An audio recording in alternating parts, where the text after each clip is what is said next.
1-0.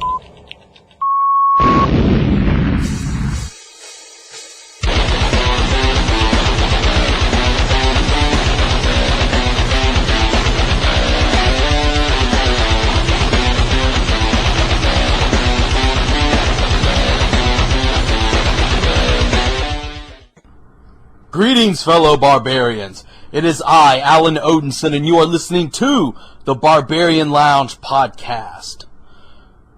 Today we're going to be talking about weapons. From my cold, dead hands, that is when you may have my weapons. But first, let's get a few things out of the way real quick. Our website, if you're not subscribed to us on Podbean yet, please check us out there at thebarbarianlounge.podbean.com. You can subscribe there and keep up to date with all of our episodes as they come out. They get released there first, so if you want to automatically get the download for the episode, you can do it right then. You can also follow us and subscribe on iTunes. The Barbarian Lounge podcast is available there, as well as Stitcher. Find us on Facebook, our Facebook page, The Barbarian Lounge Podcast. Check us out there. Give us a like. Shoot us a message. Send us a message about content. If you would like to see certain shows, certain topics, please contact us there, and we will do that for you. We've already hit a couple topics that people have suggested, and we love getting feedback from our listeners. Been getting some phenomenal feedback from everybody, and I thank you all. This episode, since we're going to be talking about weapons, this episode is sponsored by Odinson Archery. You can get some of the finest archery equipment, most affordable archery equipment on the market today. High quality bows of all different sizes, archery equipment, archery accessories. Check it out at OdinsonArchery.com. You can find your bows there. You can get your traditional bows made from non-traditional product. So, from my cold dead hands, we're going to be talking about weapons today. We're going to be talking about the push for gun control. All of this, as you know, if you've been living under a rock, maybe you don't, but all of this has come about with the issue, the largest mass shooting that ever happened in the U.S., alleged largest mass shooting. I'm sure some people can make arguments about that with some things in the past, but as far as terrorism goes, this one takes the cake here in the U.S. The shooting that happened in Orlando. It was a horrible attack that happened. Honestly, at this point, I'm not sure why anyone is surprised that it happened. But we're going to talk about that, and par for the course, whenever something like this happens, who gets blamed for it? Gun owners. So we're going to discuss some of the history behind gun control. We're going to discuss the history behind this event that happened, what we can do, and basically the response that the Barbarian needs to have to this. So with Orlando, what happened? What happened in Orlando? Well, long story short, you had a gentleman there, Omar Mateen, who was a Muslim extremist, an Islamic extremist, if you will. That seems to be the word that nobody wants to say in our government these days. They do everything they can to not say that, but that is exactly what this man was. He placed the call to 911 prior to the event, pledging his allegiance to ISIS. I don't know what more of a clue anyone needs to figure out exactly who this guy is. He made many statements, anti-American statements, pro-ISIS statements. Gee, you think he may have been an Islamic extremist. Wow. But you know, our president and the people in power, they don't want to say that. They don't want to actually put the blame where it actually belongs. They don't want to pay attention to the elephant in the room. No, they want to point at you. See, I'm already starting to get on a tangent here. I can already tell you I'm going to get fired up on this one. So, Omar Mateen went into this gay nightclub down there known as the Pulse. He went in there, bypassed security.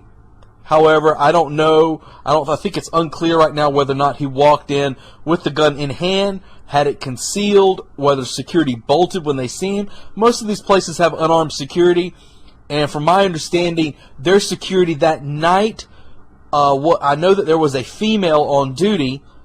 So, I mean, he's a large, in shape man, athletic build, armed. I don't think that she's going to really put up much of a fight against him. She probably thought about self-preservation at that moment and bolted. But I don't know. Either way, we know that he bypassed security, got into the place, pulled out a quote-unquote AR-15 style rifle. It was not an AR-15. But he opened fire with this particular rifle, shot, I think 100 people, 100 or so people were shot, around 50 dead, 50 wounded, somewhere in that category. He was using this rifle. He used a pistol as well. A lot of people, you get all your conspiracy theorists saying, well, how was he able to shoot all these people? And there were multiple people in there. There was eyewitnesses that said, listen, in a high-stress situation, and trust me, when someone's shooting at you, that's about as fucking high stress as it gets. In a high-stress situation, an eyewitness is a very difficult thing to decipher whether or not they are being truthful as to what they saw. Now, it's not saying that the eyewitness is lying, but things become distorted under high-stress situations. I've heard reports that there was somebody trying to hold the doors shut as everyone was trying to get out, which doesn't make any sense how one person would have the ability to hold the doors shut as a mob of people were trying to get out. Probably the more reality is everyone was trying to get out the door at the same time, and they were preventing each other, kind of like a bucket of crabs, I guess you can say, preventing each other from escaping. So he opened fire, he killed all these people, got into a gunfight with the police, and ended up being killed. So there's a lot of argument. I'll go ahead and cover this real quick. There's a lot of argument over whether or not he actually shot all the other people, all the people in there, or if some people died in the gun exchange between him and the police might have actually shot some of the people in there. My thoughts on that is, so what? It doesn't matter. I know that might appall some people, but it does not matter who shot those people. Because had the police not exchanged gunfire with this individual, he would have kept right on killing. And you have to make that difficult call in that situation. We can all sit here in our chairs, in the comfort of our home, safe behind closed doors, and try and say that, oh, we would have done things that... No, you weren't there.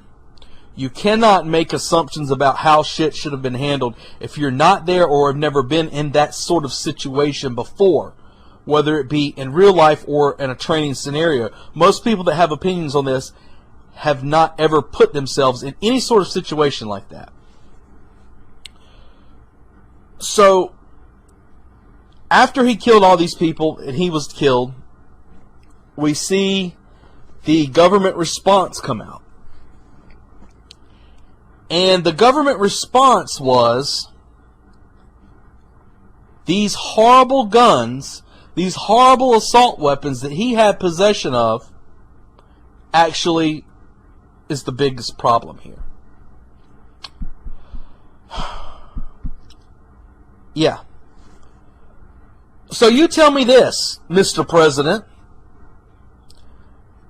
If I right now, as I speak, I am looking at an AR-15. As we speak, I know it's terrible, and know the AR-15 does not have me held hostage here. I'm doing this broadcast on my own free will. But the AR-15 is sitting across from me. It's been sitting across from me most of the day. Not once has that AR-15 attempted to kill me, or anyone else in the house. Now that I think about it, I cannot recall a single time that AR-15 has attempted to kill anyone. What makes that AR-15 deadly is my trigger finger. What makes any firearm deadly is the finger pulling the trigger. The person holding the gun, pointing it at someone, and pulling the trigger. That is what makes a firearm deadly. It is a user-based tool designed to shoot bullets. The fact that nobody wants to look at the obvious threat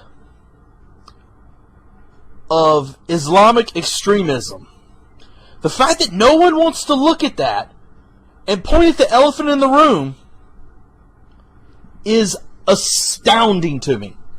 When I heard about the shooting, and within the afternoon I heard the president on there saying we've got to do something to stop them getting weapons and everything, I thought to myself, you've got to be fucking kidding me.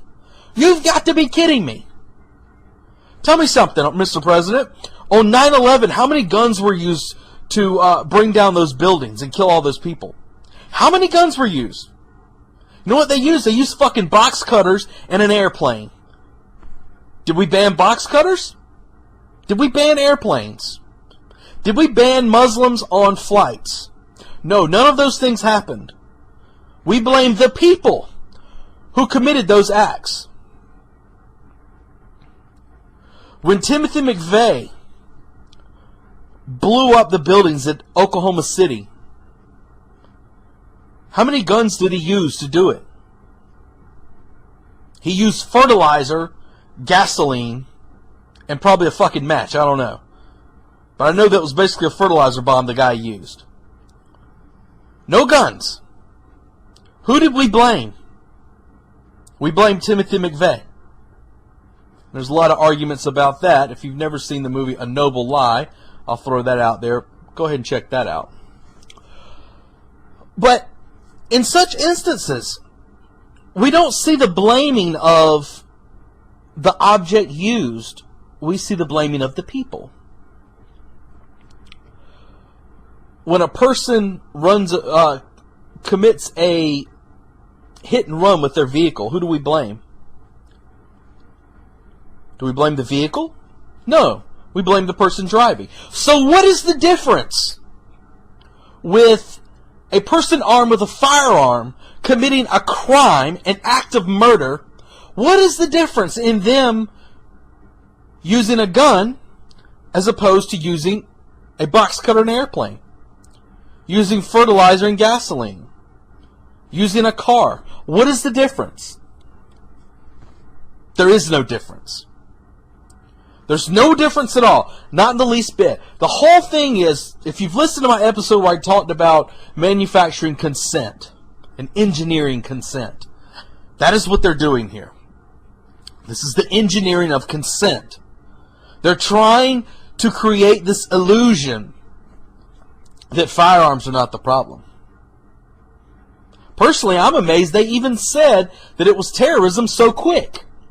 Maybe they were banking on it being some right-wing extremist white guy from some country guy or some racist. They'll throw that out there like they did Dylan Roof. They were probably hoping that it was somebody like Dylan Roof that did this.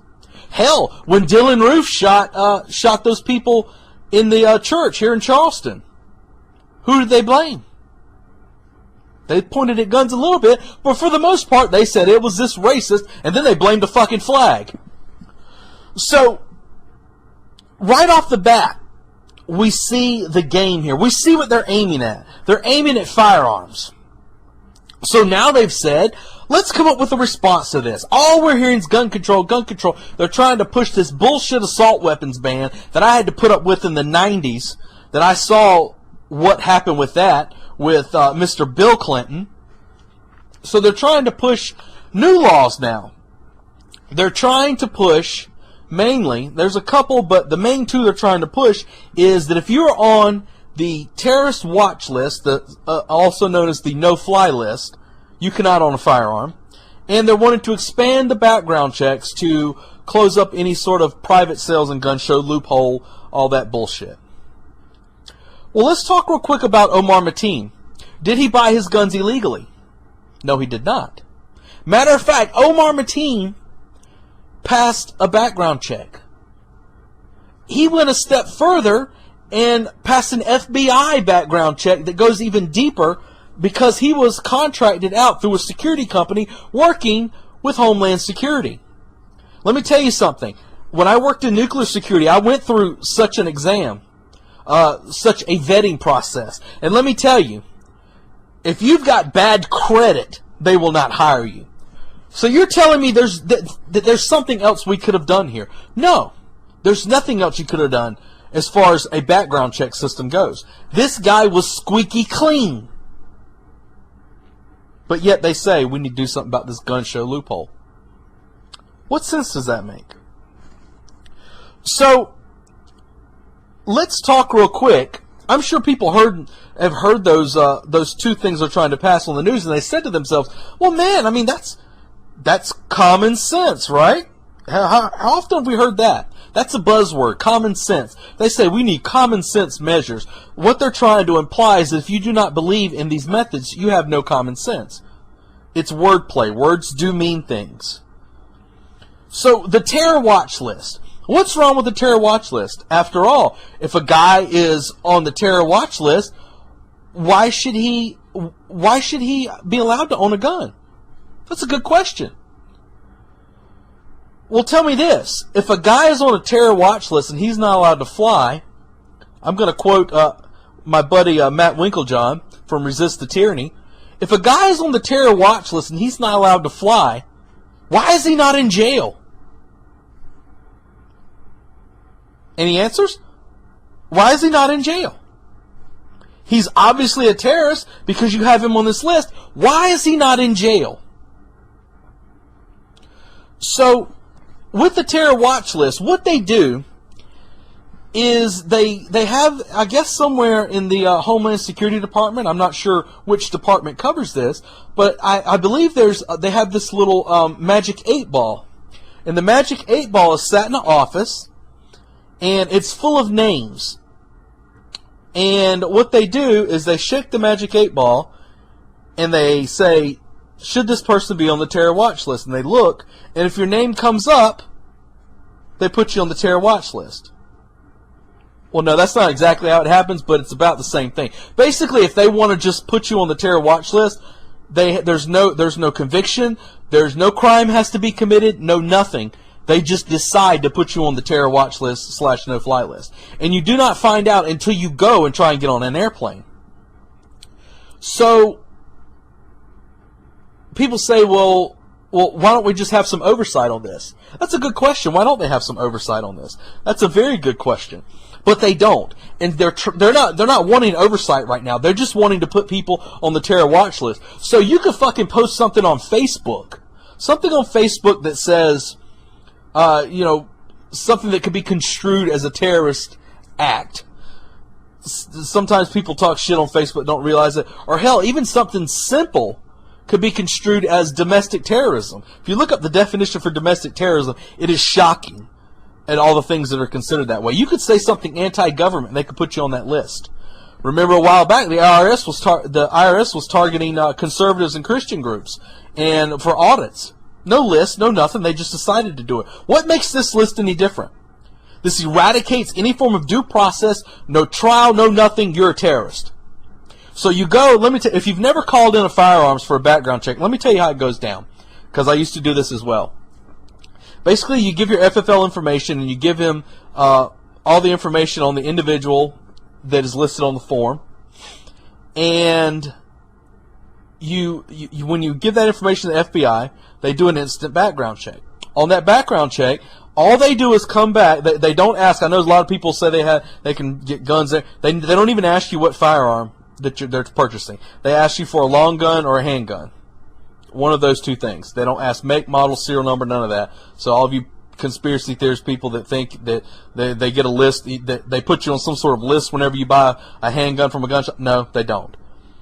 So when you called in, they say either you're approved or denied. If you're denied, that's all they tell you on the phone. They say denied. And you go back to the person, you say, sorry, you were denied. And they're like, what for? You say, I don't know. And you hand them a form, and they have to go through these hoops. They have to jump through these hoops in order just to find out why they were denied. And then to get themselves removed, maybe a mistake has been made, they have to jump through flaming hoops while on a tightrope to get themselves approved just so they can buy a handgun. So imagine now that you're on a terror watch list that right now, hell, I could be sitting on it. You could be sitting on the terror watch list right now, and you'd have no clue. So imagine this list exists. How difficult do you think it's going to be to, one, get in touch with the FBI is going to have to get in touch with DHS. The DHS is going to have to get in touch with FBI just to find out what happened. And you got these amazing hoops you're going to have to jump through. You're not even going to know if it's because of the terror watch list until you fill out that form and pray they get back to you. So once you set this precedent to have no trial, no conviction, no nothing, to be put on a list to where you cannot own firearms, that is a dangerous precedent. So the expanded background check thing, basically closing the quote-unquote gun show loophole. That's just the most ridiculous term I've ever heard. But the expanded background check, what's wrong with that, right? Eliminates private sales. Well, tell me this. How do you know who has what, is selling what, if there is no sort of listing of who has what? As I said before, the FBI does not keep a list of firearms. You may say, well, how do they find out if a gun is stolen? Well, if your gun has been stolen, if it gets recovered, the only way they can find out is if you say you put a report that your gun was stolen and you write down the serial number, and they can trace the serial number as being stolen. That's the only way they can find out whether or not your gun has been stolen. All of the paperwork that says what you have is all kept at your local gun shop where you bought it. And they have to keep that FFL paperwork infinitely until they close the business. So as long as that exists, there's nothing. When you call in to NICS does not, FBI NICS, they do not keep a record of what you have. They do not have a record of what you have. They don't ask for serial number or anything. So any firearms that you have right now, nobody knows if I bought something from the gun shop. Let's say I bought it, got it filled out, and I sell it to my neighbor. Nobody knows that. There's no record of that. So how do you do that? How do you figure out who's got what? The only way that can be accomplished is through a national registration. That's it. A national registry of every single gun in the United States. Now, whether or not they could actually do that is a question. But it sets the precedent for a national registry. And a registry is dangerous. Every time a nation institutes a registry, a national gun registry, it leads to confiscation. Check your history books. Shit, pause this right now and Google it. Google that shit. It leads to a confiscation every time. There's a reason we don't want a registry. It's not that we want people that get guns illegally and all this other bullshit. No, that's not what it is. We're not afraid of those people because we have guns. We're afraid of what a corrupt government might do. And if you don't think that your government's capable of it, look throughout history. No one else did either until it was too late. You cannot open the door for a national registry because it opens the door for confiscation. And we're going to talk about the history behind some of the gun control things. Just kind of a brief history. If you look far enough back, I had a conversation at Blade Show when I went to Blade Show down there. I had a conversation with my good pal, Mr. James Yeager of Tactical Response. We talked about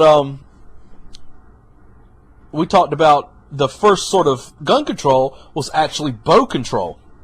Yes. They did not want the peasants to be armed with longbows. Matter of fact, the French never even went to using longbows in their military because of the fact that they used crossbows, because the crossbow mechanism was very difficult to manufacture for the average person. And they were afraid of letting the French peasants find out how to make a longbow.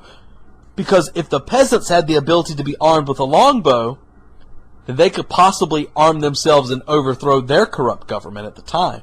So they wanted to keep that technology under wraps. And you saw bow control and the confiscation of bows, and it was considered illegal to have them at the time, or even craft it. So that was the first level of gun control. But when a lot of people talk about gun control, they talk about the Nazis and Hitler's gun control. Now, up through the, I believe it was around the 1920s, or 1920s, 1930s, the German government, they didn't have really much of a problem with people being armed. But after they had issues and they went into a Weimar Republic, they instituted strict gun control laws. Very strict gun control laws, to the point where you were not allowed to be armed, because during the Weimar Republic, it was a very, very hard time for Germany as a whole. When the Nazis came into power, they actually they allowed what they called ordinary citizens, whatever that definition might be, because there isn't a definition, they just said ordinary citizens, to be armed with firearms. However, unreliable citizens were not allowed to be armed. They were not allowed to have guns, ammunition, or even sabers, or any sort of bladed weapons of war. They were not allowed to have those things. Unreliable people. So basically, let me get this straight. Hitler had a list, a secret list, that only the Nazi government knew about, that they put people on that were considered unreliables, who could not be armed. Huh, that sounds familiar. Were we just talking about that a minute ago? Huh, I don't know. Maybe I'll have to rewind it back and just see, but you may remember. So, in 1938, the Nazis passed the Nazi weapons law. And with that passing of the Nazi weapons law, it basically disarmed all of the unreliable people there. And we know what happened after that. So you had, I want to say that they said that Hitler was responsible. I know the number's been argued, but was responsible for right around 6 million deaths. And a lot of people say it's 6 million Jews and whatnot, but in reality, it was a lot of undesirables that Hitler did not want. Any political dissidents and everything, they were killed as well. In 1918, you had the Council of People's Commissars, also the communists. They ordered the surrender of all weapons, and they ordered this 6 months after they had a national registration. After all, how would they know who's armed? And they sent their people door to door. You were on that registry, you had firearms, guess what? You give us your guns right now, or you die. Most of these places, if you were caught with firearms, it was a penalty of death to be caught with a firearm.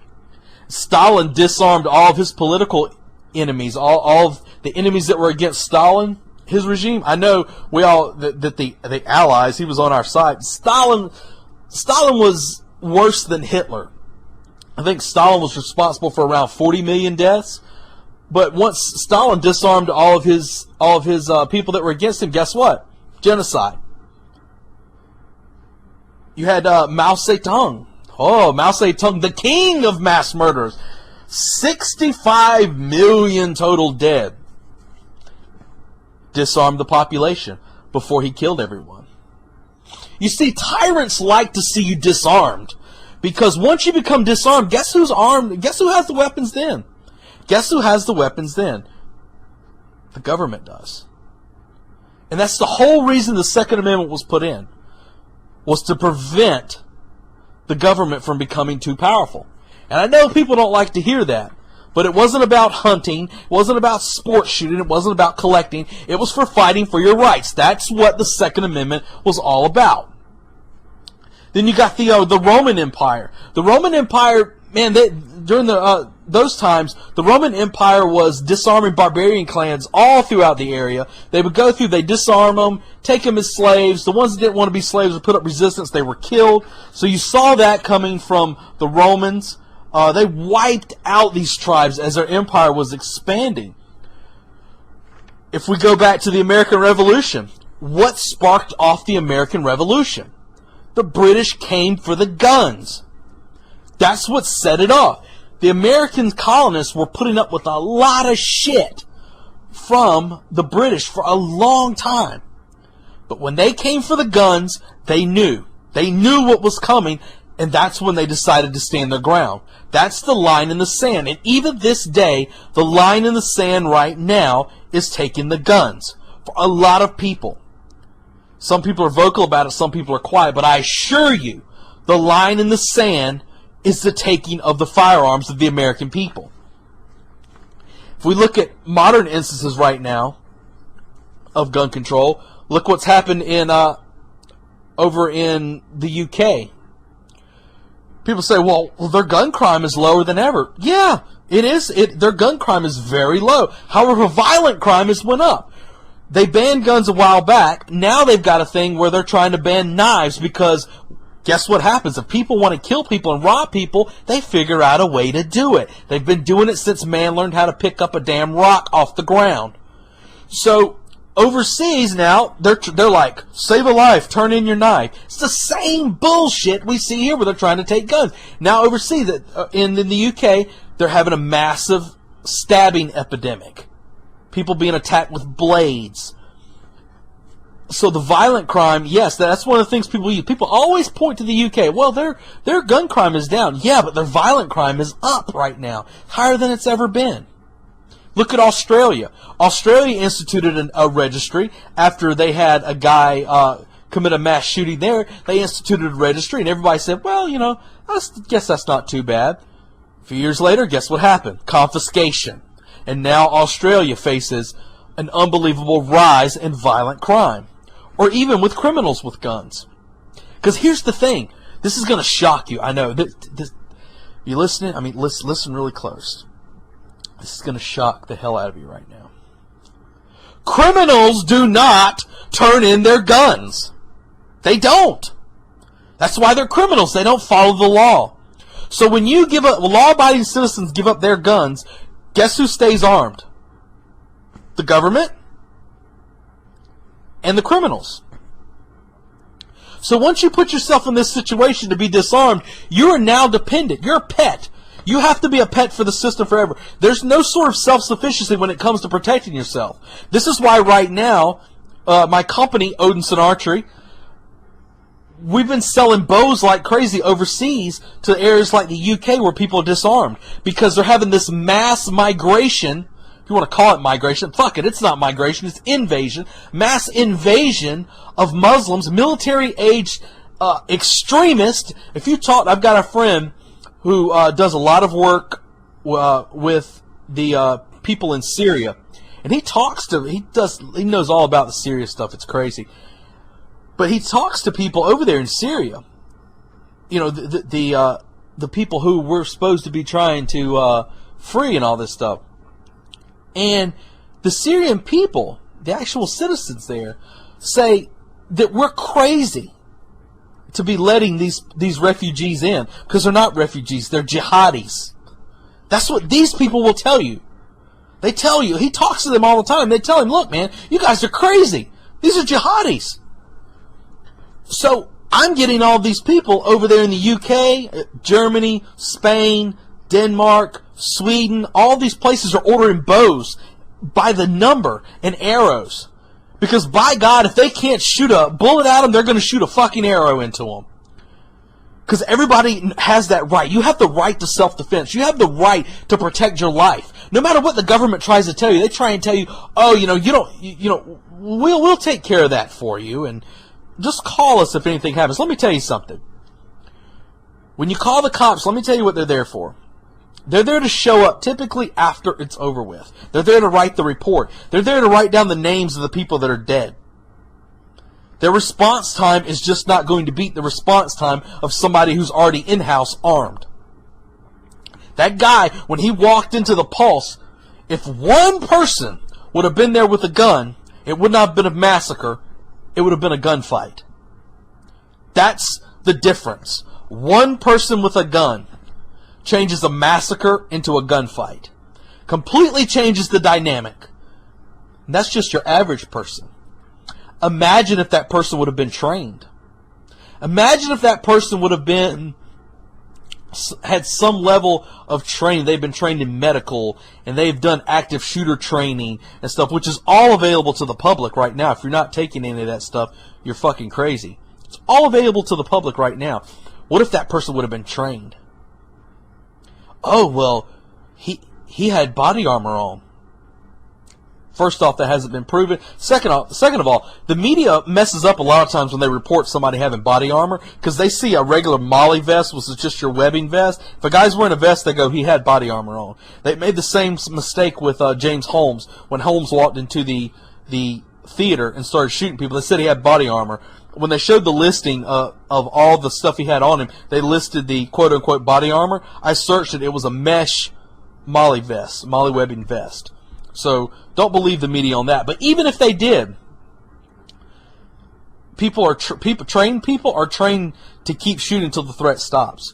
You start shooting them in the chest. If they don't drop, you start working your way up and down that center line until they do. So one armed person can change the dynamic of everything. But they don't want that. They want to violate the inherent right that many of our people, many of our ancestors in the past have died for, that Second Amendment. So what is the Second Amendment? The Second Amendment, a lot of people will quote, the right to bear arms, but let's read the Second Amendment. Second Amendment is a well-regulated militia being necessary to the security of a free state. The right of the people to keep and bear arms shall not be infringed. So you get a lot of your liberal leftists will try to break this down and say, one of the things they go with is, I had this argument. These two things we're going to talk about. I had these argument with these numbnuts. These people, it's amazing.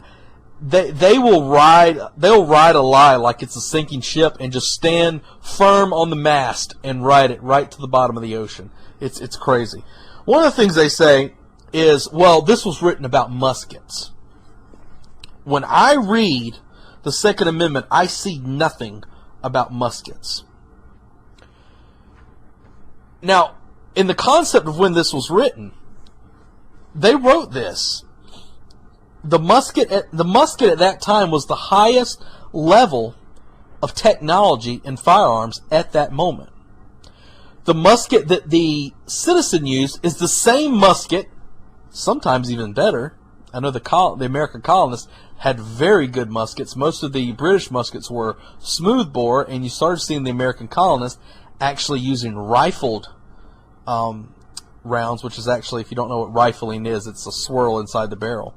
And it actually provides better accuracy and stabilization of the bullet because it creates a spin. Well, you had these, this was the top technology of the time, was the musket. And as through the years if you go to the Civil War, after the Civil War, they went from using flintlock in the Revolutionary to using percussion in the Civil War. Everybody was using the same thing. So as the time progresses, it says bear arms. As the time progresses, the musket was the top level of technology at the time. So that means at that time, if the top level of technology would have been an AR-15 or an M4, would that not been what they've been talking about as well? You can't use the argument of muskets because it says bear arms, and at that time, the musket was the highest level of technology. So what they were saying is that the highest level of technology, it is your right to bear that particular weapon. The other thing that I love people say is they say a militia.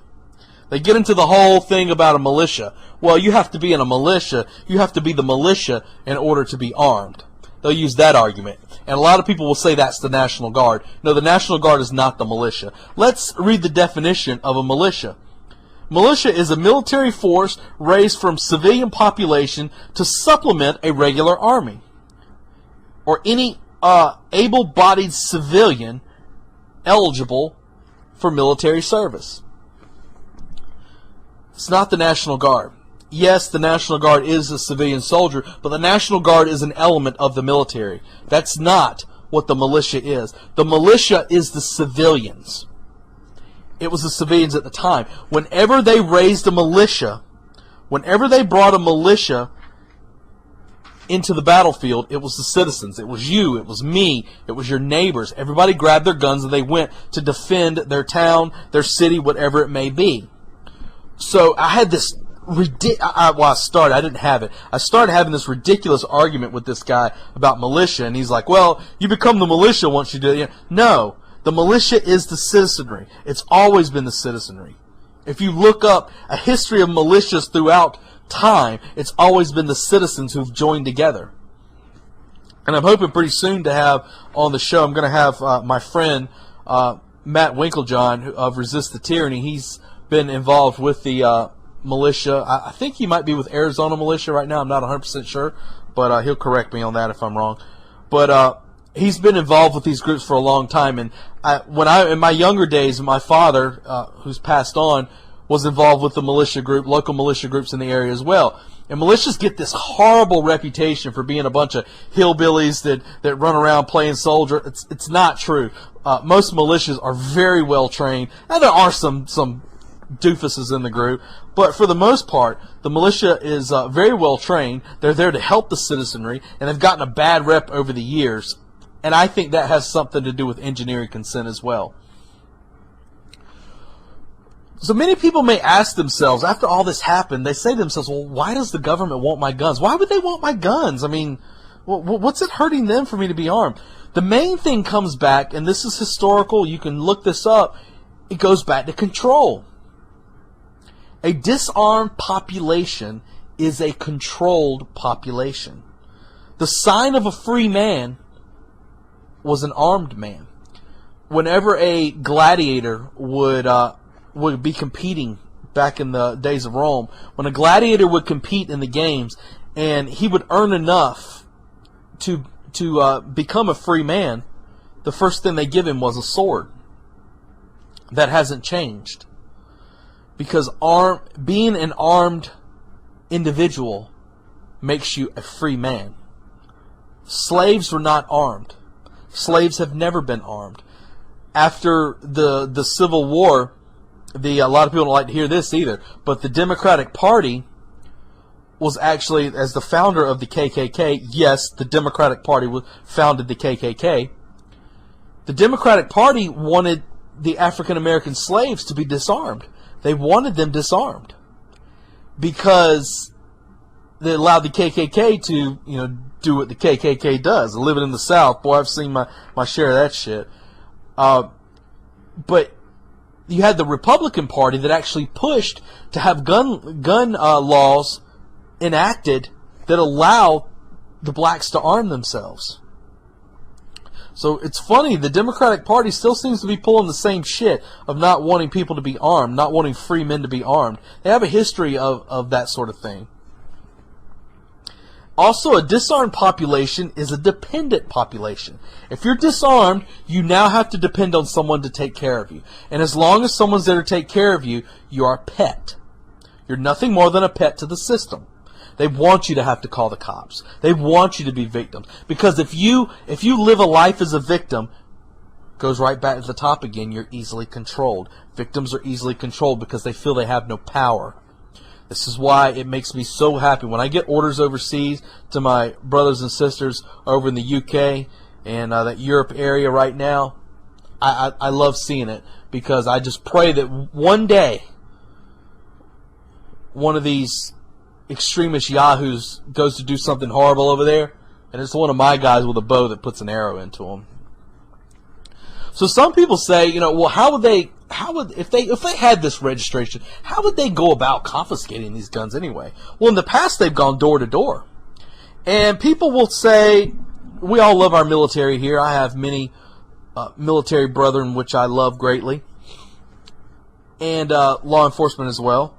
Many people say, well, our guys would not follow those orders. I only have one instance that I can think of that theory was put to test, and that was after Hurricane Katrina in New Orleans. There's numerous videos of when the I don't think it was the mayor. It was either the mayor or the police chief stated that no one was allowed to have guns there in New Orleans. So you had police and military going in high and dry areas where there was no flooding. People were doing fine. They were holed up in their house, and they had plenty of food, plenty of water. They had guns and everything, and they were going door to door disarming these people. So whenever somebody tells me that no, the military wouldn't do that, no, law enforcement would do that, they have. It's happened before. It's happened historically. I hope every day that we see more law enforcement and more military stand up to unjust orders. And I hope when that day comes, if you're listening to this, if you're law enforcement military and you're listening to this, I hope when that day comes you ask yourself, you pledged an oath to uphold the Constitution. That's the Second Amendment we're talking about. It's not way down the amendments where you have to remember which. No, it's the second one right after the first. And we see the first violated all the time with free speech. Right to assemble. All these things get violated. What makes me think that they wouldn't do that again? They did it in New Orleans. They did it gleefully in New Orleans. To people who were not causing any trouble. People who were staying in their homes. They took their guns. They took them then. That leads me to believe they'll take them again. In other places where they've had registration and then confiscation, it was military and law enforcement that did it. At the time, the public didn't think that they would never do this. They did.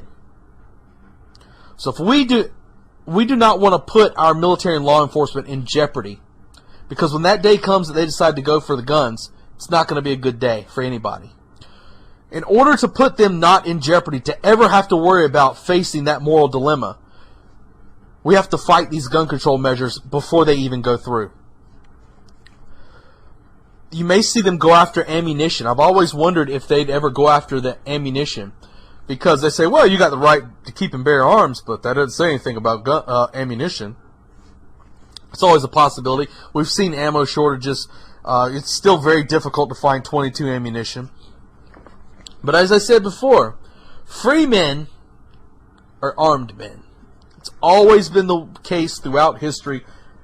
If you were a free man, you had access to weaponry. So we have to ask ourselves, after listening to all this nonsense that they've been trying to push, the expanded background checks and the whole issue with the terror watch list and all this crap, does that actually stop terrorists? Does gun control stop terrorists?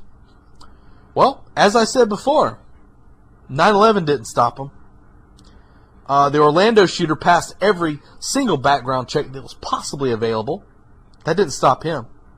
In France, where firearms are illegal, didn't stop the terrorists that committed the Charlie Hebdo shootings. Didn't stop them in the least bit. Chicago.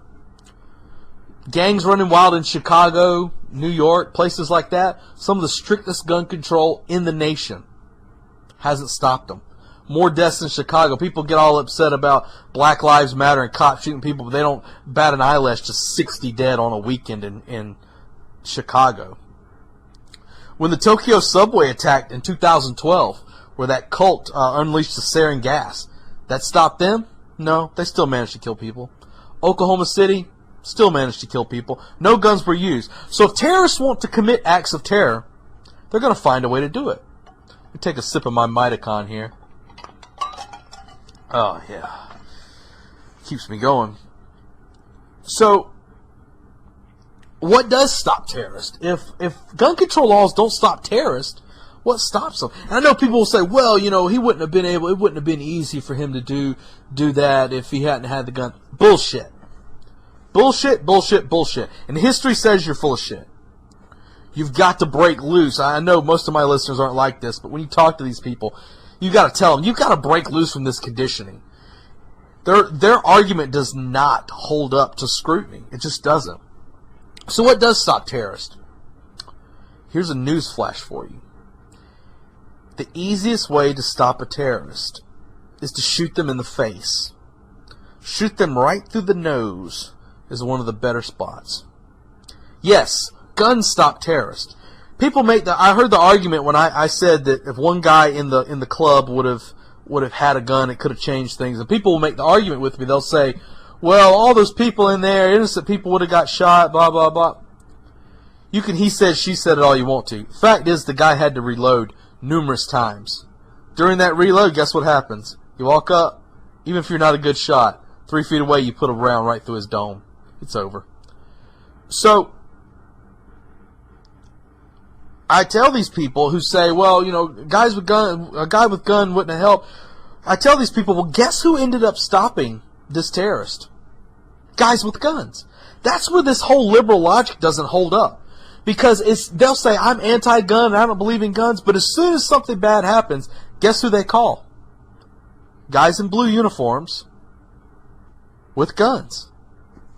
Every time. But they look at them as being safe. They say to themselves, well, you know, they're police and they've been trained. Let me tell you something. If you talk to anybody in law enforcement, and I've trained, talked with, have many friends who are law enforcement. If you talk to anybody in law enforcement, most cops are not, despite what the TV tells you, most cops are not your super soldier who can shoot a fly off a horse's back at 30 yards. Most cops only shoot their gun to qualify once a year. Now, some of them are deadly, but most of them are not. So don't get this idea that the cops are more trained. Most of your average citizens, there is advanced training available for citizens that police officers do not have access to right now. So don't get this idea.